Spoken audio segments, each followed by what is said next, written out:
রসুলকে দেখার ক্ষমতা দিয়েছে কে? আরো বলবেন, দেখার ক্ষমতা দিয়েছে কে? আরে রাসূল আমাকে দেখে আমি গর্ব করে বলতে পারি, রসুল উত্তর দেখে আমি গর্ব করে বলতে পারি, রসুল সামনে দেখে গর্ব করে বলতে পারি, রাসূল পিছনে দেখে সেটাও গর্ব করে বলতে পারি।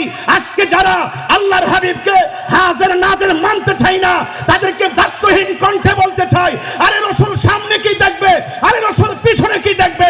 রসুল তো বলছেন ইন্নাল্লাহ জাওয়ালিয়াল আরদা ফারাইতু মাশারিকাহা ওয়া মাগারিবাহা, আমি সামনে যেমন দেখি পিছনে তেমন দেখি।